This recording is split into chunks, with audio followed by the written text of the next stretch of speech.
Deliver them. We've committed to build 1.5 million homes in this Parliament. Those are homes we're talking about 4 or 5 years. To get on the housing ladder. You have ladder. to give us something. No, we're not. As the Chancellor, Kate, that we're talking people about can feel will get better.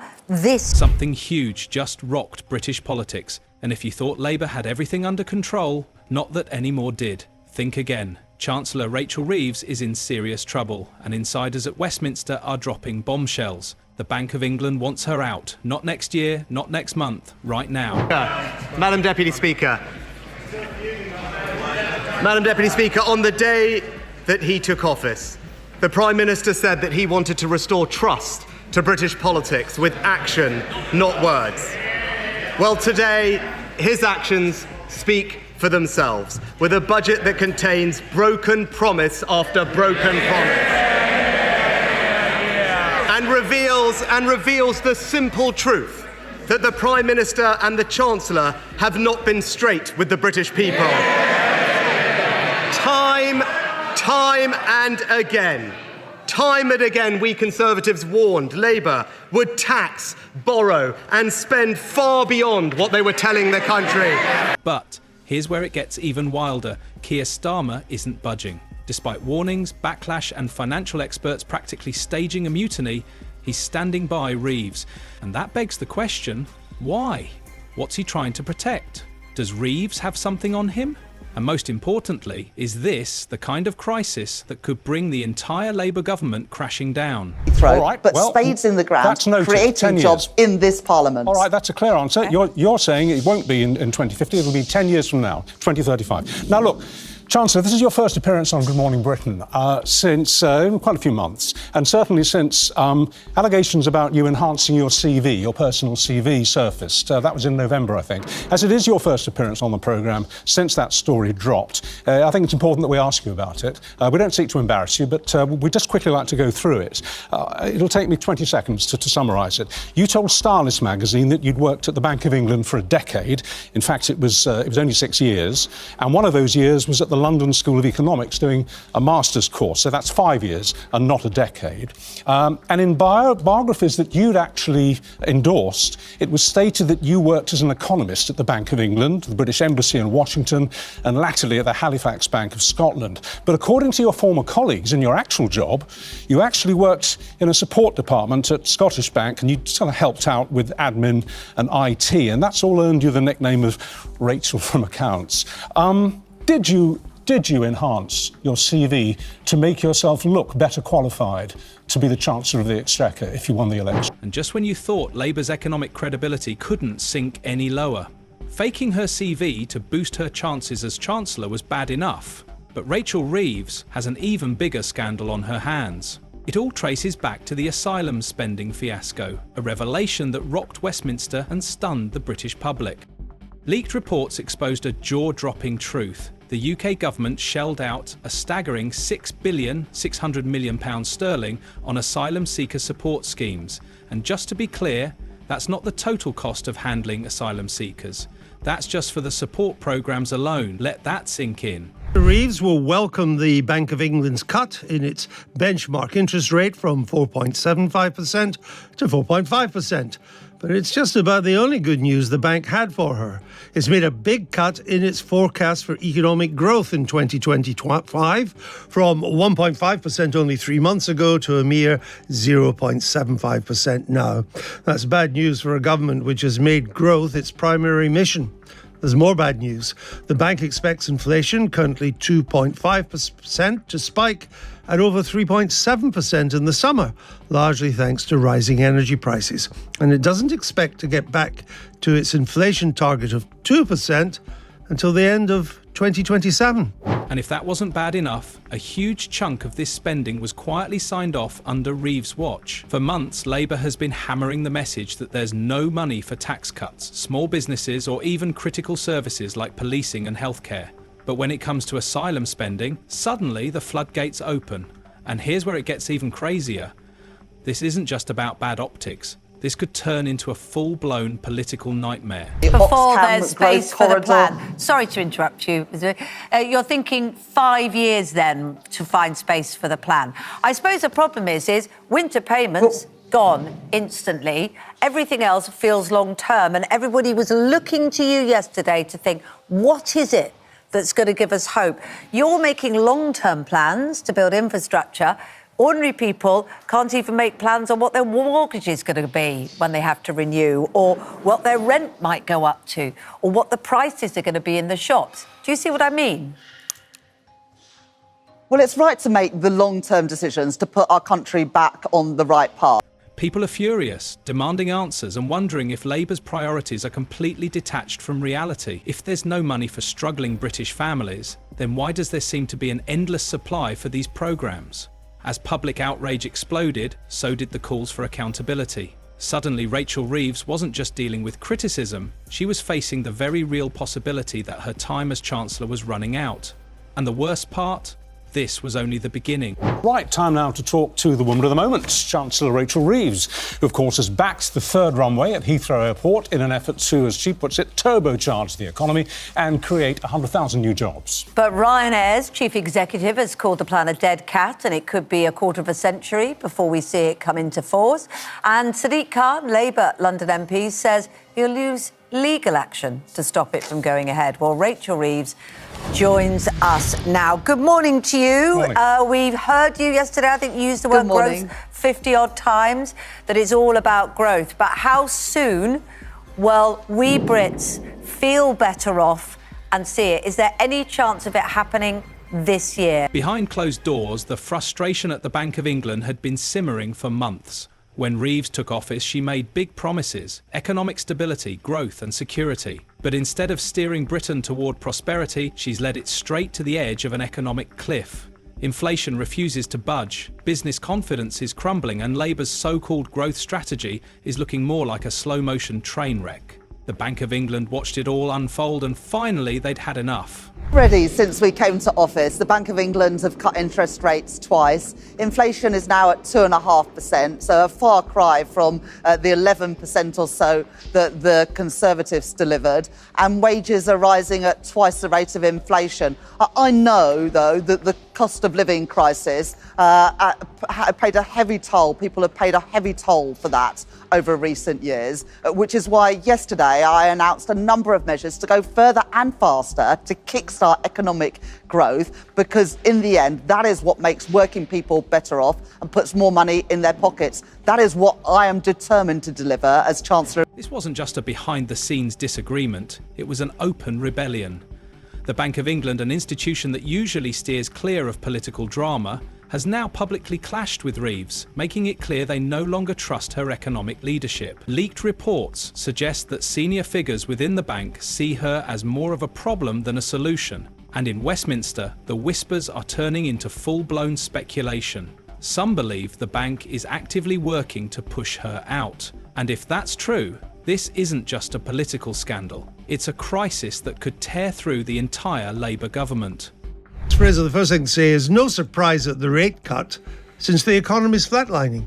That's exactly right. I mean, what we're seeing now is that the expectations for the rates are changing. So now people expect it to bottom out at more or less closer to 4%. So that's about 0.5% more than people were expecting this time last year. Now, that means, of course, that there's a slow narrative to this, that generally speaking, people are expecting less growth, higher rates, higher mortgages, higher borrowing rates, none of which is good for growth. So it's a long-term trajectory, is one which is getting gloomier. But the growth really struck me. I mean, the bank has gave us a report last November where they expected growth pretty much, the same as they expected before that. But now we see stagnation pretty much for the. That is what I am determined to deliver as Chancellor of the Exchequer. We hear you, but of course, actually, that 11% that you talked about, inflation, was well down, and they handed over roughly where we are now. There's been no growth, I think 0.1% at one point, and then back down again since you've taken power. And it wasn't actually my question, was it? The question was, when will we Brits feel better off? You know, are we going to see the airport in 5, 10, 20 years? Are we going to see the other plans within that timescale? In terms of the airport, what's going to happen in 25 right now? So I am confident. But here's where things take an even wilder turn. Despite the economic chaos, the crumbling trust and the mounting political pressure, Keir Starmer is refusing to let Rachel Reeves go. He's digging in, risking his own reputation to shield her from the storm. And that raises the biggest question of all. Why? If this were just about an underperforming Chancellor, replacing her would be the obvious move. So what's stopping him? Unless, of course, there's something much bigger lurking beneath the surface. We're joined now by GB News political correspondent Catherine Forster. Good morning to you, Catherine. What did you make of what the Chancellor had to say there? Yes, well, I think these plans that she announced yesterday, they are big and they are bold. If all of this development happens, all these new airport runways, this Oxford-Cambridge growth corridor, these are really big and ambitious plans, and there's a lot to be welcomed, of course, not so much if you are concerned about the environment, perhaps, but the problem is, isn't it, that all of these things are going to take many, many, many years, first of all, to get them up and running, and then to deliver that growth that is the government's number one mission. And the reason why will leave you stunned. Some insiders in Westminster believe this isn't just about economics, it's personal. The way Starmer refuses to acknowledge the crisis, the way he shields Reeves despite the overwhelming evidence of failure, suggests that if she falls, she won't be going down alone. Could it be that removing Reeves would expose something much bigger? Something Starmer is desperately trying to keep buried? If that's the case, then this isn't just about one Chancellor's incompetence. It could be the beginning of Labour's entire leadership unravelling. Well, it's right to make the long-term decisions to put our country back on the right path. But I am also confident, because of the planning changes and the regulatory changes that we're making as a government, that these big projects don't have to sit in the pipelines and get clogged up in the courts for years. We can actually crack on and deliver them.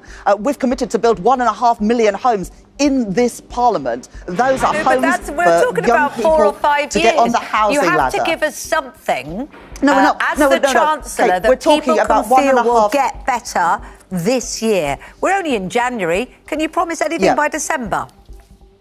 And if you think that's bad, just wait, because this crisis is only getting worse. While Starmer scrambles to keep things under control, Labour's economic plan is collapsing faster than anyone predicted.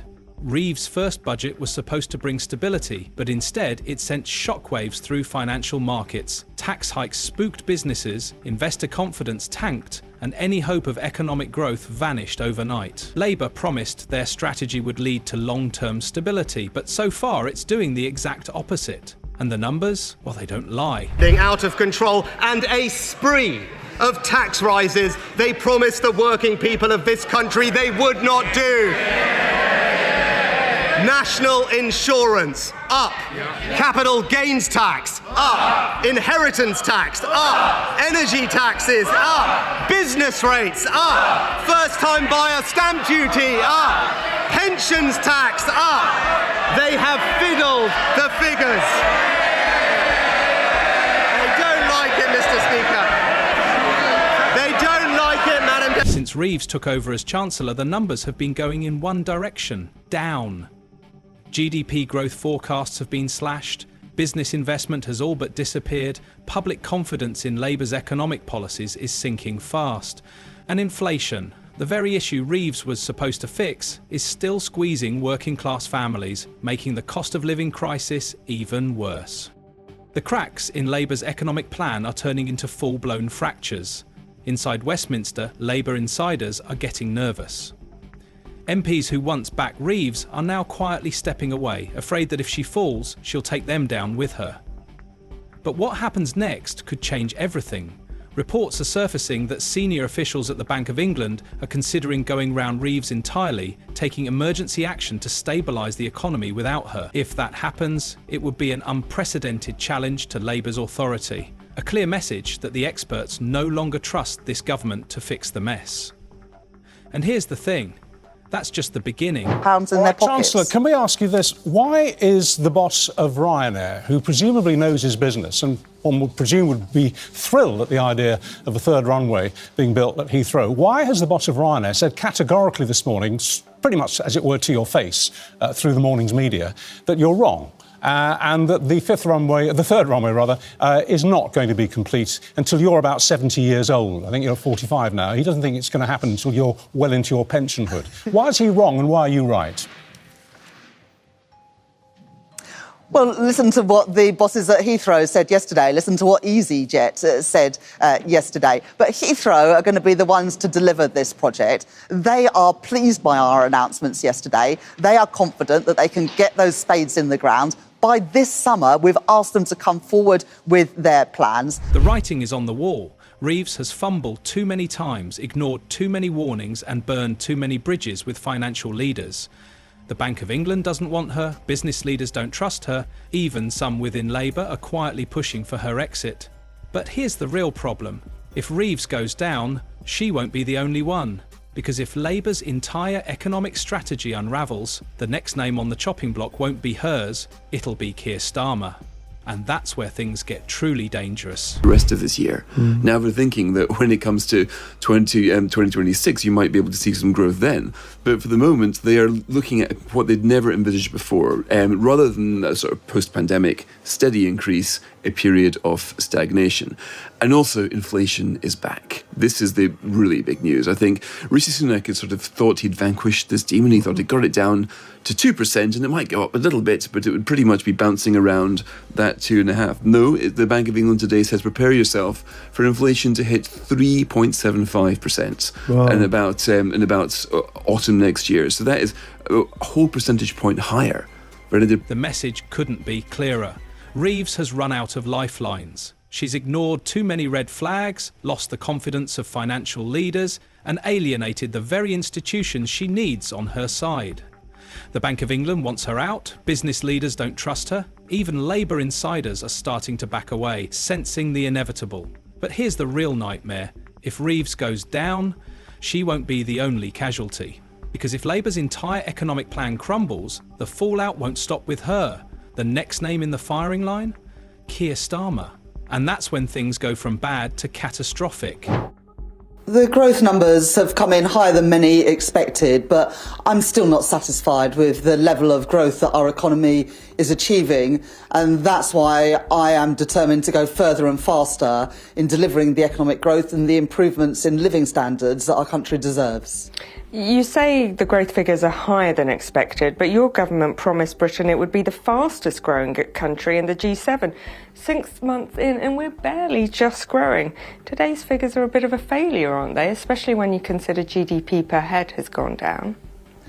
It's not possible to turn around more than a decades of poor economic performance in just... Labour is at a breaking point. Economic turmoil, political infighting and growing public outrage have put Keir Starmer in a no-win situation. He has two choices: cut Reeves loose and try to salvage his own credibility, or keep protecting her and risk dragging his entire government into an economic disaster. But here's the thing, the Bank of England isn't waiting around for him to decide. If Labour doesn't act fast, the financial markets will make the decision for them. So, what do you think? Is Reeves finished? Is Starmer making a fatal mistake by standing by her? Let us know in the comments. And before you go, don't forget to like and subscribe. It really helps us out.